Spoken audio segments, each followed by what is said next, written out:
Ustaz, apakah sakaratul maut orang mukmin dan kafir berbeda? Tolong dijelaskan. Terus kenapa Rasulullah SAW merasakan sakitnya sakaratul maut padahal beliaulah sebaik-baiknya makhluk? Jamaah, kalau kita bicara tentang sakaratul maut, Rasul SAW mengatakan inna lil mauti sakarat. Nah, kematian itu ada sekaratnya. Berat orang itu ketika meninggal dunia. Terus apa perbedaan antara orang mukmin dan kafir? Tentunya dalam kehidupan dunia ini, Allah berbagi kenikmatan dunia ini kepada semua orang. Yang mukmin Allah kasih kekayaan seperti Nabi Sulaiman. Yang kafir Allah kasih kekayaan dan kekuasaan seperti Fir'aun, Namrud. Itu untuk kenikmatan dunia. Jadi kalau berbicara kenikmatan dunia, maka mukmin dan kafir sama aja. Kalau kita bicara kenikmatan dunia. Dalam sebuah hadis Rasul sallallahu alaihi wasallam mengatakan innallaha yu'ti dunya man yuhib wa man la yuhib. Allah berbagi dunia kepada orang yang Allah cintai dan kepada orang yang Allah benci. Allah kasih semuanya. Wala yu'til iman illa man yuhib. Tapi Allah tidak berbagi keimanan kecuali kepada orang yang Allah cintai. Bagaimana Rasul sallallahu alaihi wasallam sakit beliau? Sampai 10 hari beliau sakit. Tadi kita sudah sebutkan bahwasanya sakitnya seorang nabi bukan berarti Allah tidak cinta kepada dia. Bisa jadi itu bentuk cinta untuk memberikan derajat yang tinggi. Dan bagaimana Nabi menunjukkan kesabaran pelajaran bagi umatnya. Bahwa mereka harus bersabar. Kalau Nabi ajak sakit, apalagi yang lainnya. Sehingga kalau kita bicara sakit ketika dicabut nyawanya, tentunya ada perbedaan yang disebutkan dalam sebuah hadis. Bahwa seorang mukmin itu dicabut seperti nyawanya seperti rambut dari adonan yang dicabut. Ringan sebenarnya. Tapi kalau orang kafir seperti bulu basah. Ya. Yang dicabut dari sana susah banget. Dia harus berat sekali. Kenapa penyebab perbedaan ini? Karena seorang mukmin ketika dicabut nyawanya, dia rito, dia kepingin memang pergi. Dan Rasul SAW mengatakan Allahumma firrafiqil a'la. Allahumma firrafiqil a'la. Jadi walaupun beliau sakit, dicabutnya nyawa itu beliau dalam kondisi ridha. Dan mudah sekali pencabutannya. Tapi proses sakit itu ada. Adapun orang kafir ketika mau dicabut nyawanya, ruhnya itu lari ke semua jasadnya. Dia nggak mau keluar. Sehingga secara paksa dia itu harus keluar dari jasadnya. Anda akan bacakan firman Allah. Bagaimana Allah menyebutkan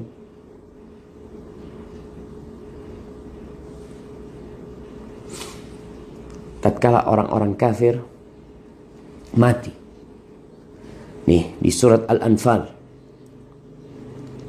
ayat 50 dan 51. Allah mengatakan walau tara idh yatawaffa alladhina kafarul malaika yadribuna wujuhahum wa adbarahum wadhuqu adzabal hariq.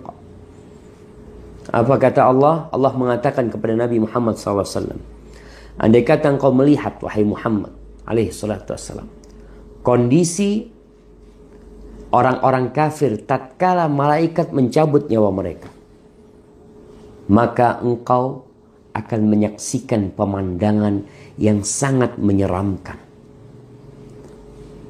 Tatkala mereka memukul wajah mereka, tatkala mereka memukul punggung mereka, maaf pantat mereka, mereka mengatakan dzuku adzabal hariq. Kalian rasakan azab yang pedih. Artinya tatkala mereka hendak dicabut nyawanya dan mendapatkan berita buruk, mereka akan mendapatkan azab yang pedih, maka tentunya mereka tidak ingin keluar. Dan hal ini Allah jelaskan lebih jelas lagi di surah Al-An'am ayat 93. Allah mengatakan, walau tara idz zalimuna fi ghamaratil maut. Kalau kau melihat, nih, Allah mengatakan lagi kepada Nabi-Nya alaihi salatu wassalam.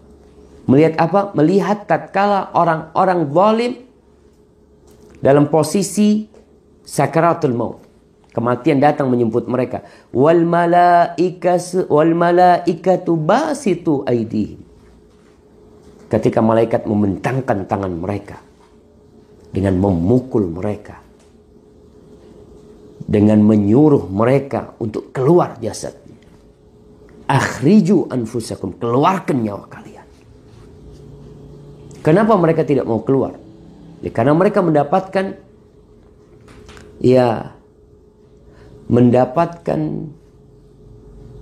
berita buruk, ancaman dzuku adzabul hariq. Di dalam hadis Al-Bara' bin Azib dikatakan kepada orang kafir, "Akhriji ayyatuhan nafsul khabithah." Keluarlah engkau wahai jiwa yang buruk, ila samumin wa hamid, kepada hawa yang panas dan kepada air yang panas, wa dhillin miyahmum, dan naungan yang panas.